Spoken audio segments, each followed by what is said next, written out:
speak to our hearts and our minds tonight as we just focus on you, lay things this week down, and just spend some time in your presence and worship and in your name. I thank you in Jesus' name. Amen.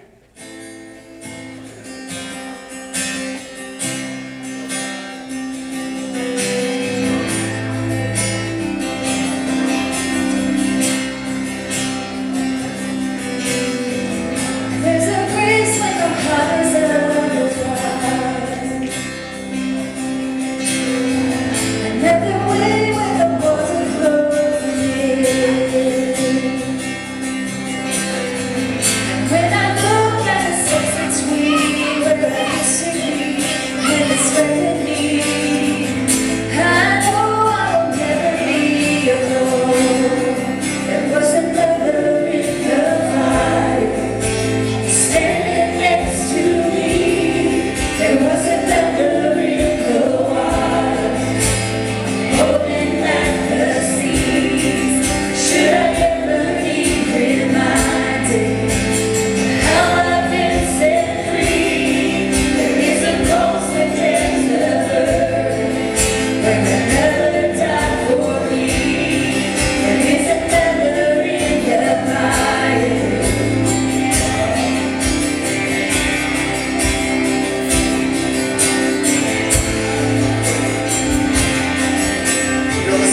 about this the night of the youth rally, and then I was reading it this week, and it's where Elisha is there, and he's with someone else, and they're talking about these armies that are coming against them.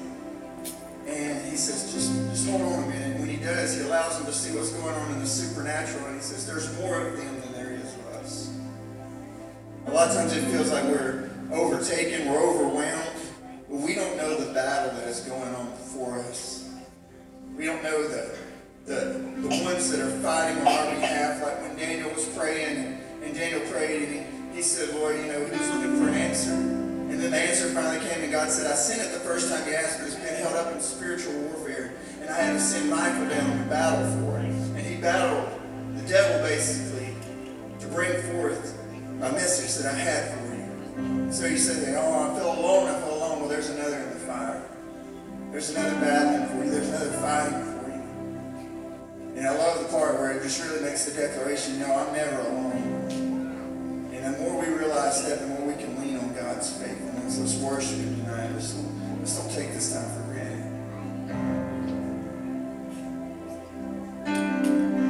No place I'd rather be. No place I'd rather be. No place I'd rather be. Here in your love, here in your love. No place I'd rather be. No place I'd rather be. No place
anything worth having sometimes is worth fighting for.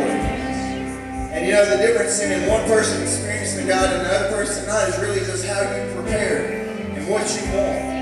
And you get sometimes in worship service and it feels stale and it feels stagnant. Maybe it's because we're stale and stagnant.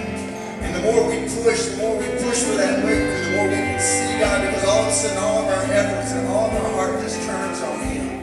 And we're going to sing that I Will Rest. And I want you to think about those words, and I want you to think about your relationship with the Lord. I want you to think about what He's brought you out of, what He's brought you through, how faithful He's been, how faithful He's been to your family. And I want you to get a real, genuine, tender sense of what God is saying, and a real tender, genuine sense of what you want to say back to Him. Let's worship and sing that I Will Rest. I will rest in your promises. My confidence is your faithfulness. I will rest in your promises. My confidence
stand on this foundation. Hope as an anchor, faith is our flag, the cross is our bridge, your word is our way. I'll sing it out. Through wars and rumors of wars, still you are sovereign, still you are Lord, above the confusion. Your covenant stands.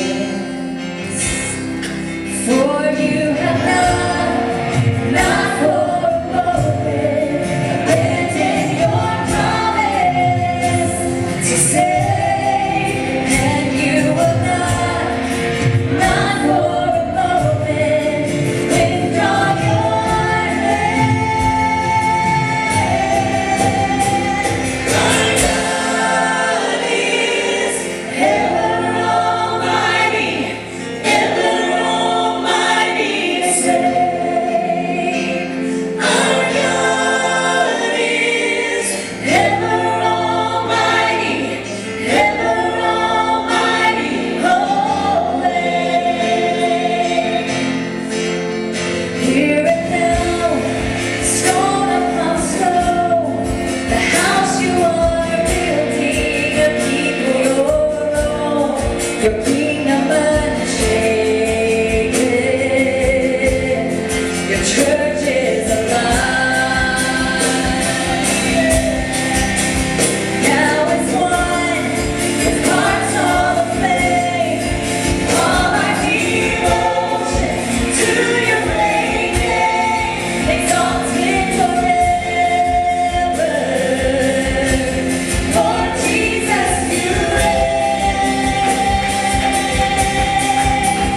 We will not for a moment abandon your promise to save, and we will not for a moment withdraw your praise. Our God is ever almighty, ever almighty to save. Yes, our God is ever almighty,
business, God. I pray that our hearts will align with you, God, and that we would seek you and we would want only what you would want for us, God. And our hearts would become so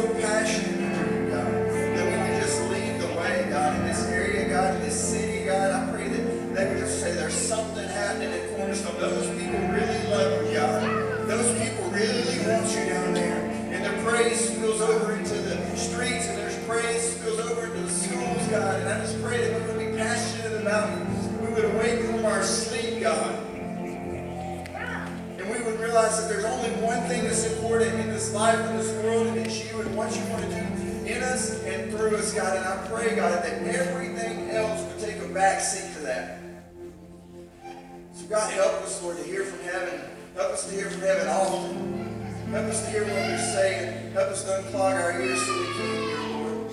In your name I pray. Amen. And kids, you can be dismissed. Phyllis, you can be seated.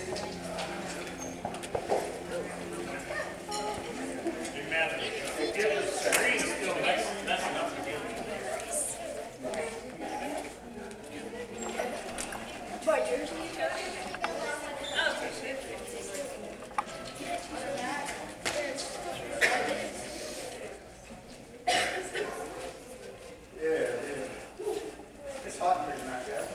We've had the air on for about an hour. I'm going to put it on earlier. It's like 110 degrees. I got all that. Yeah, it's hotter outside. If you can show that video, Chris, that I got into this stuff.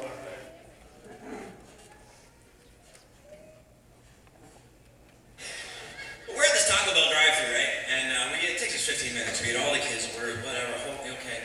We get all the bags, get the money, get the food, throw the bags in the back, we drive off. A second later, one of my sons starts complaining in the back. Like, I didn't order hard-shell taco. Mother, I said nachos. She goes, oh my sweetie, I'm so sorry, honey. Give me the tacos, man. I get sorry about that, sweetie.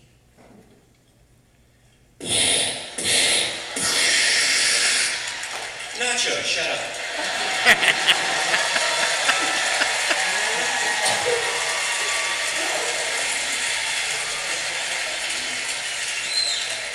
Okay, I've never been more attracted to you than I am right now. I feel so dirty. Can you make that some nachos later, baby? It's all like your little special orders. It didn't used to be like that when I was a kid, not at all. My dad would have a car full of us. He would pull up to a McDonald's drive-thru, order an apple pie for himself, and drive away.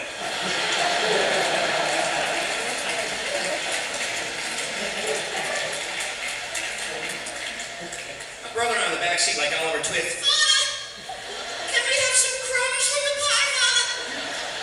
Can we but smell the pie, Father? We're feeling weak. Figure we'd start with something a little lighthearted before we get off into this parable out of Matthew chapter 13. So if you have your Bible, we're going to start at Matthew 13, starting with verse 24. And I almost preached this Sunday, and then I just felt like I was just go a different way. And maybe it was just to have some more time to think about it. I don't know. But what we're talking about here is we're talking about there's weeds in the wheat field.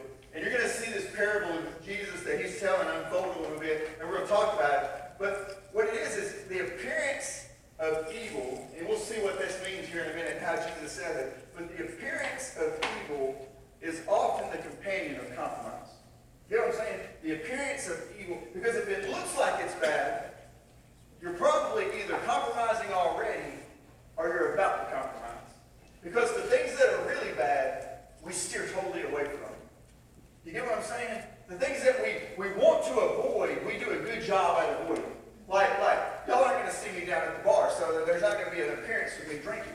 Okay, so I completely avoid it. But it's the things that we choose to entertain a little bit that often lead to compromise. And when you see an appearance of evil, we say, oh, something about that, it don't look good.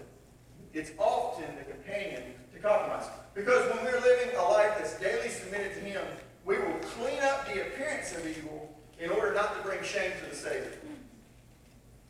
There's things that we like, in your marriage, let's just go, guys, we'll start with that. In our marriage, we don't want to have the appearance of an affair. So we stay away from anything that looks close to that.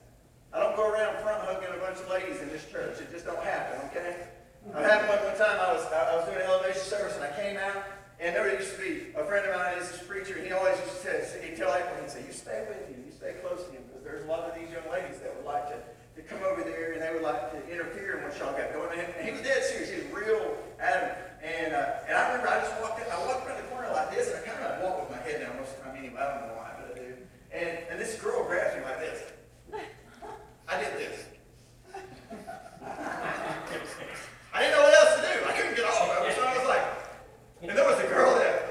She was working our t-shirt booth there, and she was looking at me, she's just laughing. And I'm just like, what do I do, at this point? How can I avoid this at all costs? And so the least I can do is at least act like I'm trying to get away from it. And so what I say is you avoid those things because if you don't, it appears that you're on the bridge of compromise. All right, let's get into this. Matthew chapter 13, verse 24. If anybody's got an extra air conditioner you can put in the back for the time being, that'd be great, because it'll warm up here. Matthew chapter 13, verse 24. Jesus told them another parable. He said, the kingdom of heaven is like a man who sowed good seed in his field. But while everyone was sleeping, his enemy came and sowed weeds among the wheat and went away. And when the weeds sprouted and formed heads, then the weeds also appeared. And the owner's servant came to him and said, Sir, did you sow good seed in your field? Where then did the weeds come from? An enemy did this, he replied. The servants asked him, do you want us to go and pull them up? No, he answered, because while you are pulling the weeds, you may uproot the wheat with them. Let both of them grow together until the harvest. At that time, I will tell the harvesters, first collect the weeds and tie them in bundles to be burned, and then gather the wheat and bring them to my barn. And we're going to look deeper into this. Okay, so there's weeds in a wheat field. If you have a garden, you know this is not good.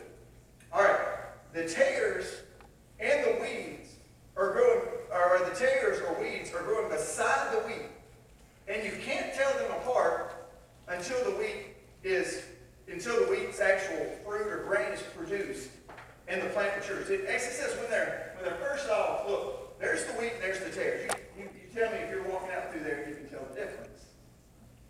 And so it says, if we try to pull up the tares, we'll get the good wheat. Because they grow side by side, and often it's hard to figure out which is which in the very beginning. And in addition, we're not to take it upon ourselves. See, the wheat is the believer, and the tares is the unbeliever. And we're not supposed to take it upon ourselves to uproot the unbelievers, because the difference between true and false believers isn't always obvious. And tares, especially in their early stage of growth, resemble wheat. Now, what I want you to understand about this, if you look at this parable, that's exactly what it says. God is the farmer. He's the one who's got it. And he says, the harvesters come to him and they say, do you want us to take that? Do you want us to pull them up? He says, no, I don't. In other words, it's not our job to go in the church and start going, you're a Christian, you're not a Christian, you're a Christian, you're not a Christian, you're a Christian, you're not a Christian, you're not a Christian. Why? Because it does more harm than good. So we grow inside each other. And then you know what happens? In time, when those fields mature, one of them will produce fruit, one of them won't. And you know whose job it will be to tear them apart then and figure out? It'll be God's. And we get caught up in thinking that we've got to point out everybody else's problems, when we just need to take care of our own needs. So what happens is, it's not our job to separate the wheat from the tares. I'm not called to identify or destroy the tares. The parable says when it says we're to grow together until the harvest. Then at the harvest, God is going to say to his angels, now is the time to separate the good from the bad. And what is bad is to be burned up. So if the harvesters tried to remove them, he would have likely pulled away some of the good wheat. It's like I said, when I was reading this, I was thinking about it, and it came to my mind, when we try to do God's job by judging people or trying to size people up, we end up doing more harm than good to the wheat. In other words, we do more harm to the body of Christ than we do good. And I've known people, man, that they thought that was their job in the church. They was going to separate the wheat from the tares. And they was going to figure out who was who. And you know what? It says oftentimes it's hard to understand because one person is at this step in their growth with Jesus and one person is at this. And they're both saved and they're both going to heaven. Do they have things to work on? We all got things to work on. And we may think we're actually on this step, but the reality is we're probably on this one down here.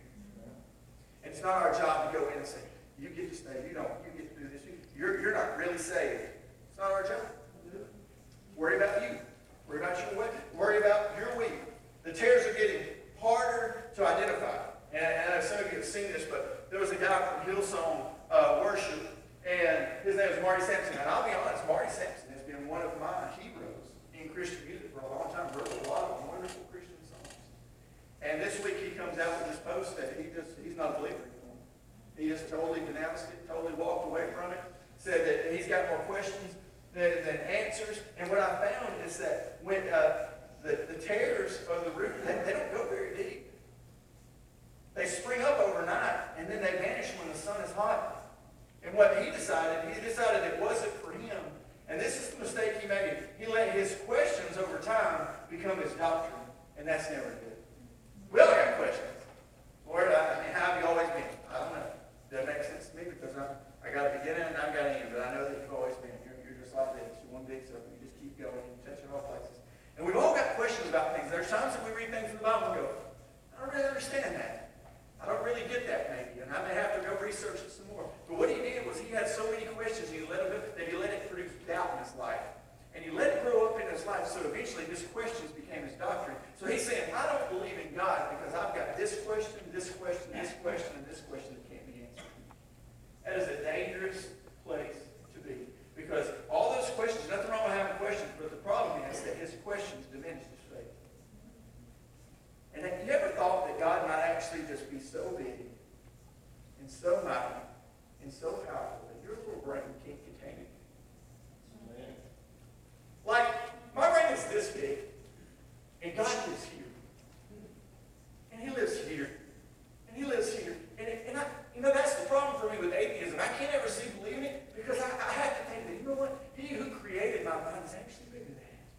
Yeah. And so my brain may lie to me. Because my brain's corrupt. My brain's under the curse of sin.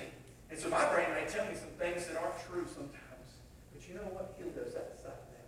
And I got to trust above anything that he's the light, the way, the truth, and the light.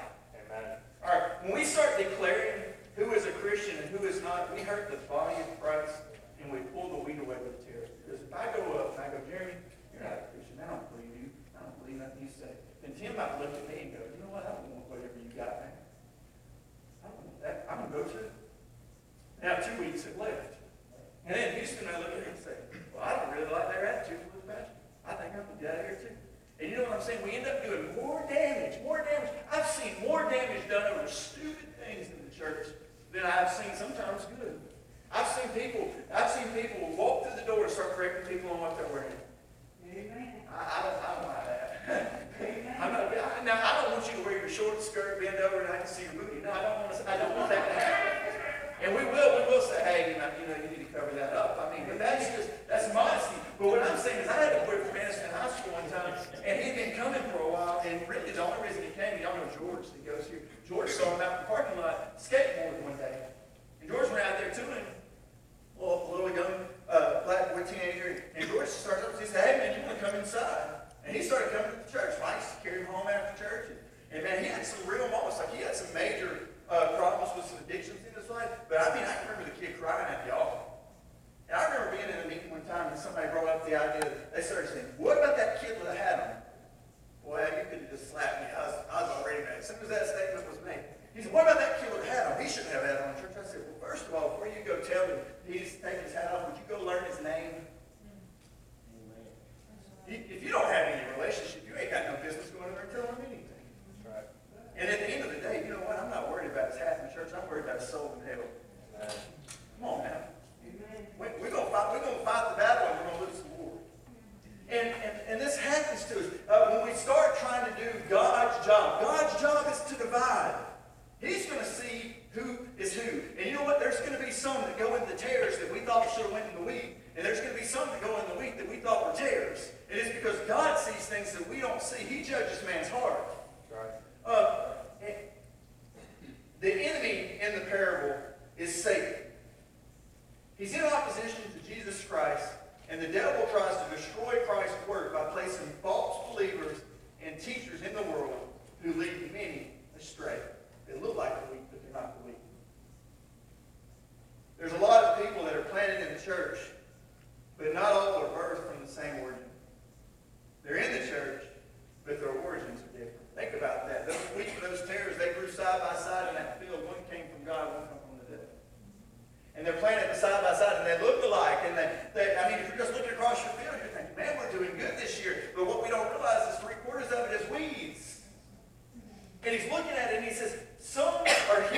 but are not born again. They're not made new in Christ.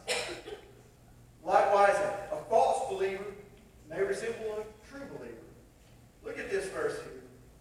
Matthew 7:22. Many will say to me on that day, Lord, Lord, did we not prophesy in your name, and in your name drive out demons, and in your name perform many miracles? He goes on to say, and I'll look at it and I'll say, depart from me, for I never knew you. So there's all these people that are claiming to be weak, but they're tares. And they don't know it. There's churchgoers that look the part, yet they bear no fruit. And these are the tares among the wheat. That's ultimately how we're going to know. It's because we're going to know from the fruit. Remember in the Bible talks about they're going to know you by your fruit. This tree doesn't produce this, and this tree doesn't produce this, and this tree doesn't. They're going to know you by how you are. One problem causing this, I found though, is we are not only allowing, but we're cultivating compromise in the church. Not only allowing it anymore, we're actually cultivating it. And this is what I mean, is we want so bad to tell everyone that they're going to heaven that we're willing to allow behavior that is not biblical because we don't want to hurt anyone's feelings. It's tough as a preacher. It's tough as anybody who really shares their faith and goes out, because you know what? Sometimes you have to tell people things they don't want to hear. And it's heartbreaking sometimes. You know, I mean, I would love to be one of those who come in every week and I told you that you were going to have breakthrough and you were going to have wealth and you were going to have prosperity and God's going to make it happen and you're fixing to just go home and start praying and all of those things are good and all those things are right. But the bigger concern is I cannot allow your soul to go to hell, and there has to be things that are preached out of this Bible that contradict what is in culture. Because culture is telling you it's okay. It's even, you know, now, is if you even tell anybody anything that they don't agree with, they'll label you something. You're a bigot, you're a racist, you're a homophobe, you're all these things. And the reality is the devil would love to give you another label other than what you are. And see, probably your more popular preachers are not the ones that are telling those stories, and the ones that are less popular may be the ones that are telling the story. Jesus wasn't very popular in the day with the story that he was telling them. We want so bad to tell everyone they're going to heaven that we're willing to change the gospel to fit them in. When I was in Boston last week, before last, when I was in Boston, I was driving by and I noticed a big church, big, I mean like one of these like Catholic churches, really ornate churches, beautiful, beautiful. And on the front door was this rainbow thing. And it was talking about all love is love. And it was on the door of the church. And I took a picture of it. I thought, I wish I would sit up here there. And I thought, this is a big place. Boston is kind of a dark place that needs to see the light. And the people that are supposed to be carrying the light are the tares. And who's suffering because of it? The whole city is, because they're saying something that's right that isn't right. Churches become full of people. When I talk about cultivating compromise, churches become full of people who are living contradictory to the Word of God, but they're accepted by the congregation. Do you see the danger in that? Okay, Drew, you can have another wife. I think it's okay. I think God would want you to be happy. Well, Pat, I gave him a pass, so he can do whatever he wants to. You know what? It's like, and again, really got to be thankful with Teresa. You can do whatever you want, man, because it's okay. God wants you to be happy. And people tell people things like that. And it goes against the Bible, but people aren't reading the Bible for themselves because they don't want to hurt their own feelings. And they're not willing to study to find themselves approved. And they're not willing to look at it themselves. They're just believing whatever they hear. And the problem is everybody's telling a different story. And the only way you're going to get the truth, you can't even, I want to give you as much truth as I can give you, but you don't need to lean on me. I'm going to mess up somewhere. I'm going to do something. As much as I study, as much as I try to understand, there's going to be something, whether you hear it one way, or I say it one way, or I mean it one way, that if you would go and dig yourself, you would find out that, it's not that I'm preaching things that are wrong, it's just that you're going to look at it and you're going to see it a different way. But if you don't read it, you're not going to know. Because I know this, because sometimes I'll preach passages, and somebody will stop me and I'll say, have you ever thought about this? And it won't be wrong. It'll be really good. I'll be like, no, I really have. And I've read that verse 100 times. See, there's people that are trying to encourage the body with the wrong things. So the tares rise up with the wheat, but they never produce fruit. This is what I know about weeds. Think about weeds in the church. Weeds choke out life and they consume resources. Okay? Weeds choke out life and they consume resources. They're detrimental to the church. They're there, but they don't produce grain. They consume the resources meant for the wheat. They try to identify as wheat, but in the end, they only take and they never bring in a return. Isn't it interesting that Jesus would use something, a parable like this that would be so applicable even to today? When we hear that, we go, oh man, they're just sucking up the water that should be ours. And they are, they're dampening the growth of the wheat because they're there. Isn't that wild? Churches could be booming, they could be this healthy field, they could be storming with all this great grain, but there's tares among them. And the enemy is coming, he's planting them like they're okay. See, there are people who are not going to heaven, and as much as we would like to say everyone is going and make everyone feel accepted, the truth is sin is not acceptable. It's not. And we must fall on the only way to heaven, which is Jesus, who is a sacrifice for our sin. Man, when I was a kid, and it happened isn't that long ago, but I remember people weeping at the altar. I almost never seen that. I can remember service after service, people just crying. And I can remember getting up and there being tears on like the carpet stain because people wept and they felt bad for what they did. And you know what? If that was happening, then what would feel like revival did. And that was a pretty common occurrence.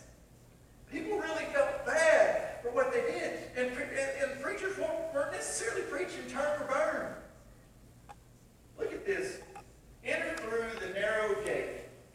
For wide is the gate, and broad is the road that leads to destruction, and many enter through it. But small is the gate, and narrow is the road that leads to life, and only a few find it. And this is what I know. If the gate is narrow, you're going to have to be intentional to get through it. You're not going to be able to throw up a prayer and coast your way in. You know, I don't know about you, but if you rode bicycles before and you had to go through gates, when you're going through a narrow one, you've got to make sure you got it figured out, okay? Because if your handlebars are wider than that gate, you're fixing to eat it, okay? And what I'm saying is you don't get through a narrow gate without being purposeful. If you got a lawnmower, you're trying to pull it in. When you go through the gate, you're looking at both sides. You see, when I drove the fire truck and I drive it down Noble Street, it was narrow. You know what I had to do? I had to pay attention because if not, somebody was going to get hurt or I was going to hurt the vehicle. See, you got to be intentional when the gate is narrow. You have to make sure that you've got your mind made up. You got to be focused. It's just like shooting a shot and you're trying to get a bullseye. It's a small percentage. It's a small place. You don't just go, oh, I'm going to hit that bullseye. Trust me, when we went out there and shot the bread, it doesn't work that way.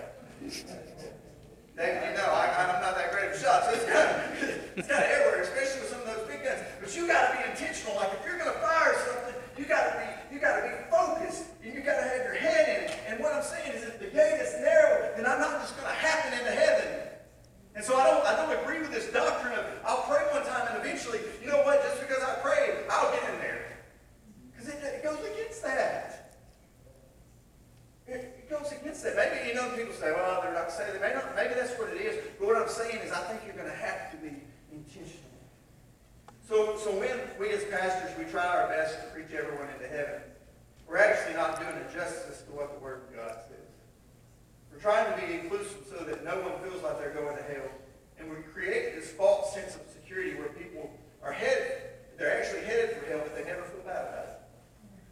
And you know what? That's probably the devil's greatest weapon. Just, I don't feel bad. I'm good. I'm fine. And he would rather you just be like, you know what? I'm fine. All right, good. Then why would he beat you all the time over the head with something? If he could just say, just do what you want to. Just do what you want to. Tomorrow when you get up, just do it. If you want to read your Bible, do it. If you don't, do it. If you want to be faithful to Teresa, be faithful to her. If you don't, that's fine too. Do whatever makes you happy, because that's what's important. And that's the lie that's getting a lot of people.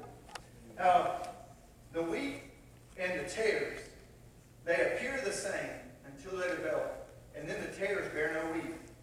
So we can literally think that they're just like us, but when the season comes to bear fruit, we're going to notice a difference. Now, I want you to look at this verse. I've preached this a good bit lately. Proverbs 14:12. There is a way that appears to be right, but in the end leads to death. There's a way that appears to be right. Notice the word appears. I believe many are following a gospel that appears to be right, but the end is death. It leads to death. It looks good. It feels good. But see, what did Jesus say? He said, if anybody wants to come after me, they're going to have to take up the cross and follow me. Notice that he didn't say, you're going to have to take up the kingdom and follow me. He didn't say, you're going to have to take up fame and follow me. He said a cross. In other words, you're going to have to take up something that leads to death. Cross not comfortable. And I see a lot of gospel preached that's very comfortable. And a lot of gospel that doesn't make us, that makes us feel like we can do whatever we want to. We can go back here. Many will say to me on that day, Lord, Lord, do not prophesy in your name, and in your name drive out demons, and in your name perform many miracles. But the reality is, why is it so hard to tell people the truth? Is it really worth? And I'm not saying you go beat people down with the gospel and make them feel terrible or awful. No, you got to give them hope, but you got to give them truth. It's doing me no good if I teach my kids how to feel good, but not how to live good. I can make them feel good. They didn't give them all their little heart's desire. I told them before church, somebody was being funny, and they said, is the unicorn real? I said, if it was, Hojo would already have one. And I said, Daddy would have done both. I said, if you could have a unicorn, we don't like horses, we don't like animals in my house, but if you could have a unicorn right now in my house, you could come see one. I'd give it to her. And I can make her little heart happy. But you know what? I got to make her heart holy. And I don't know how long I got it. I don't know. I don't know how long I'm going to be here. I don't know how long she's going to be here. So I got to do her holiness a lot more than her happiness. And I got to teach her that she's in, and I mean, Coach is probably a better prayer than I am. She's really good. Prays for our food, and you're like sitting there like, I don't even know if I want to eat this now. It's just good. But real love is honest, and it warns people when they're headed for destruction. You know, kids, I'm not trying to prevent your freedom by telling you not to touch the hot stove. I'm trying to protect you and to preserve you. Okay, so one thing that we don't say a lot is there is a heaven to gain and a hell to shun. Everything is not left for the interpretation. There are such things as absolute right and absolute wrong. And when we operate in the way that the Bible defines as sin, we are in conflict with a holy God, and we must confess our sins so that He can forgive them. I think, confession of sin needs to be something that is on our heart all the time. And somebody said, if you don't think grace exists, think of how many sins you actually committed versus how many you actually confessed.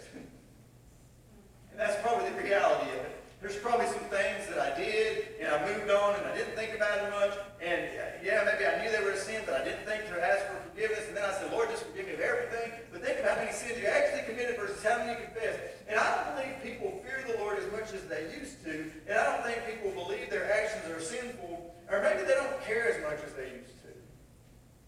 Sometimes I think I would have to serve a meal at the altar in order to get people to respond. We're having steak and potatoes down here, guys. If you want to come to the altar, come on down. You know what I'm saying? All of a sudden, boy, that'd be a line. You know? I think that it's like, man, I don't like the idea of getting done with a sermon and dead. I want to get done with a sermon and present. There's an opportunity for you. Will you take it? There's nothing wrong with coming down an altar. There's nothing wrong with laying out before God. I mean, sometimes I'll get down on my face. I'm like, if I'm really doing serious business with the Lord, I'll get down on my face just because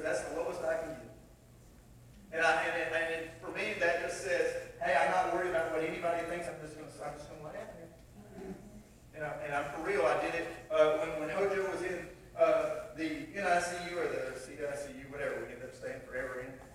And whenever she was in there, I remember one night we thought she had this blood clot and her leg was turning this weird color. And a little baby that weighs, maybe under 3 pounds and has a blood clot, it's a scary thing. And a mama that's in there with them is scared pretty bad too. And it's difficult when you're the guy that's supposed to be the strong one. And I remember I just got behind April. April was in this recliner thing, and I done been mean to the nurses because I was ready for them to do something. When I say mean, I didn't raise my voice, but I was very firm. And I had done everything I could in the physical. I just got down behind her chair, and I just lay down. And I just prayed. Because that's the most powerful prayer I can do. Yeah. I thought, I can't do anything else. I fully believe that God can do it. Maybe I believe while I'm on my feet, but if I'm on my face, maybe he'll see it and he'll respond. And you know what? Sometimes I think we need to be more adamant to go to the Lord and to ask him for things and to say, heal me and fix me.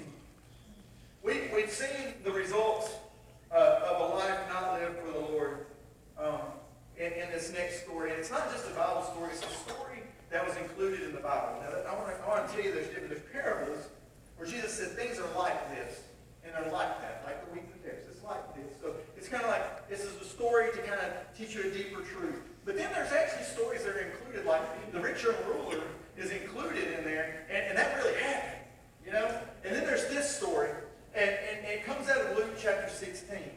And the difference is that it's true, and it was included to point us away from a mistake that they made.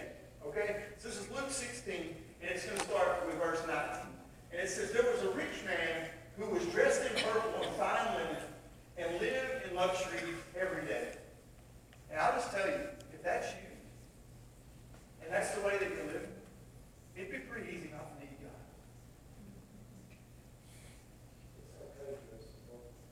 It is okay. Oh, don't mix that yellow with that sentence back. And at his gate was laid a beggar named Lazarus, who was covered with sores. Now, what we're fixing to get into is a very much adamant argument about the prosperity gospel. The prosperity gospel is long that Jesus is going to bless me, and I'm going to get great wealth and great fame, and it's just going to pour down on me. God wants me to have a Cadillac, and God wouldn't want me to drive a regular old car. He wants me to drive something super expensive. This is going to battle that thought. And longing to eat what fell from the rich man's table, even the dogs came and licked his sores. And the time came when the beggar died, and the angels carried him to Abraham's side. And the rich man also died and was buried in Hades, where he was in torment. He looked up and saw Abraham far away with Lazarus by his side. But God wants you to be prosperous. God wants you to have all that's right. Then how come Lazarus is right with God and the rich man is not? It's because God's looking at the heart, not the wallet. So he called him, and he said, Father Abraham, have pity on me, and send Lazarus to dip the tip of his finger in water and cool my tongue, because I am in agony in this fire. But Abraham replied, Son, remember that in your lifetime you received your good things, while Lazarus received bad things. But now he has come to here, and you are in agony. And besides all this, between us and you is a great chasm, and it has been set in a place so that those who want to go from here to you cannot, nor can you cross over from there to us. And he answered, and I beg you, Father, send Lazarus to my family. For I have 5 brothers. Let him warn them, so that they will not also come to this place of torment. And Abraham replied this. He said, they have Moses and the prophets. Let them listen to them. He said, no, Father Abraham, he said, but if someone from the dead goes to them, they will repent. And he said to him,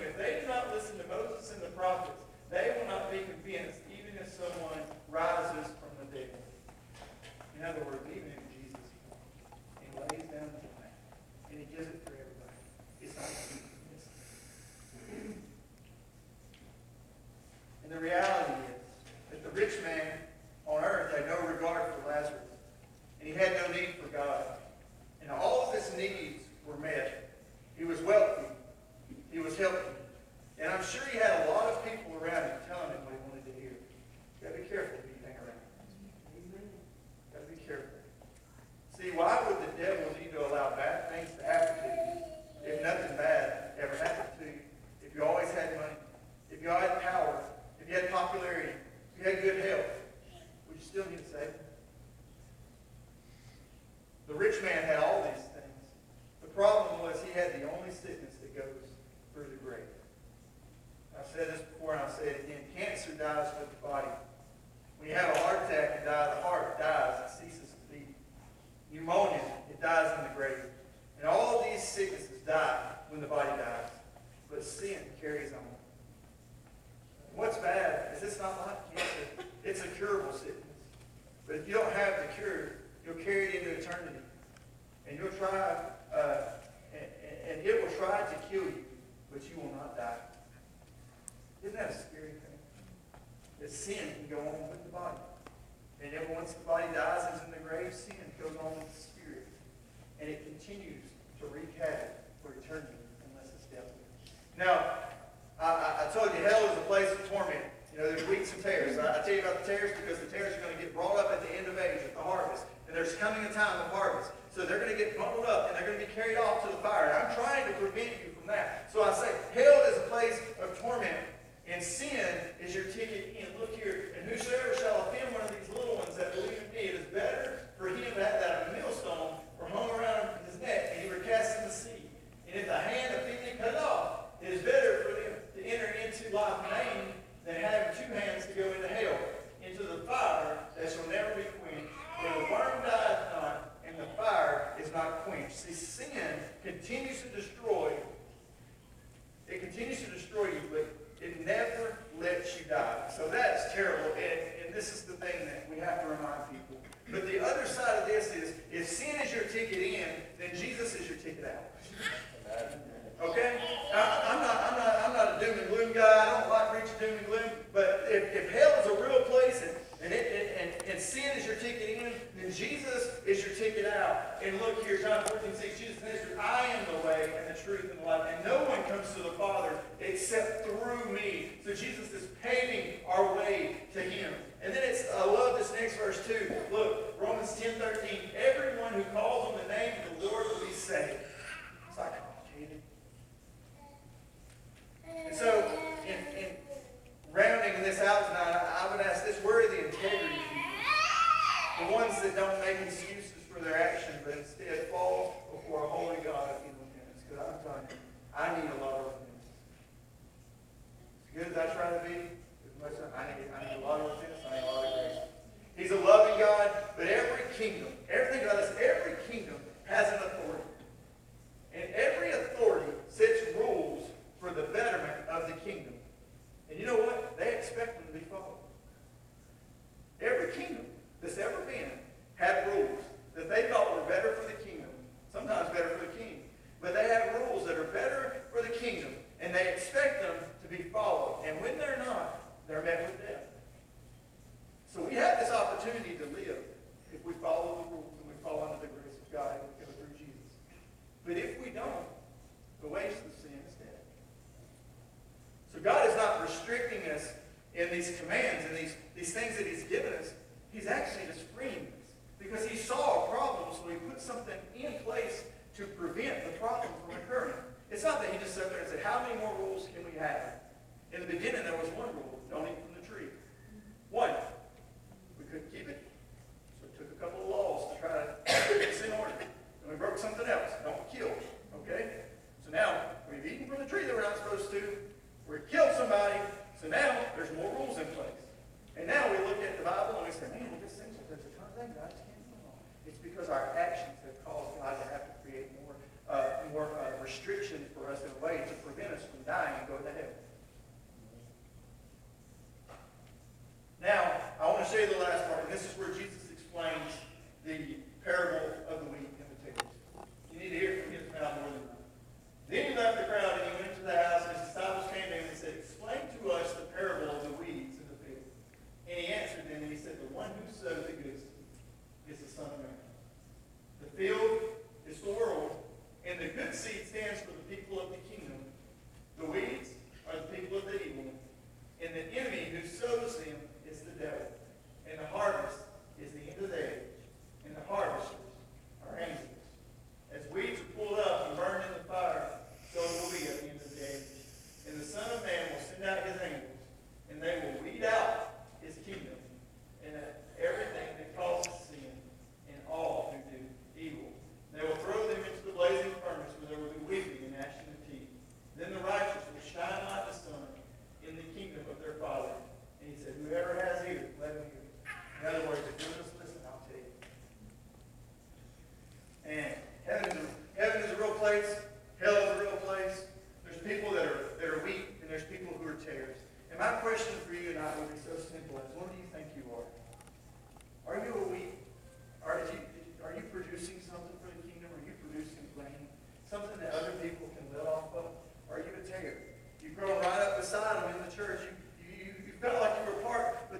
part of you that just didn't surrender to the Lord. There's a part of you that you're just not giving up. There's a part of you that you just keep holding on to, and you want to get it right, but you just really haven't surrendered everything you got to the Lord yet. You've been living away, and you think you're right, and you look just like the others, but they have something that you don't have. Let's close our eyes tonight. Is there anybody here that says, Pastor, when you pray tonight, will you remember me? I'm not sure if I'm a leader or two. I'm not sure if I'm a leader or two. Would you just lift your hand? Yeah, I see you. I see you. You know what? It's really simple, guys. I mean, if you want to be weak, you just got to submit your life to the Lord. It said, anyone who calls on the name of the Lord will be saved. Anyone who calls on the name of the Lord will be saved. You get a new identity. You get Martin's kids. When you just say, Lord, I may not have done it right, but I give my life and my heart to you, and I submit my life to you, and I want to do whatever it takes, Lord. And I think when we do that, that our heart becomes His, and all of a sudden we have someone to lean on, and we have His blood to cover the sins, the things that we've messed up on, and we can always run back to Him, and we're always marked by Him, and we're weak, and we grow. I'm not saying that weak is not cultivated at times, it's not set apart at times, there's not things done to the weak to help it grow better. Yes, the farmer does all those things, but He takes care of it, and they're not like the weeds when we submit our lives to Him, and we say, God, I'm going to live for you, and I'm going to give my life wholly to you, and I'm going to follow what your Bible says. So for those of you who raise your hands tonight, I would just say this. You just ask, in your own heart, just say, Lord, I want you. And I'm going to live for you from here on out. And there doesn't have to be questioning anymore. Because I'm going to live my life according to the Bible. The devil may try to tell me some things that I'm not, but I know that I am yours.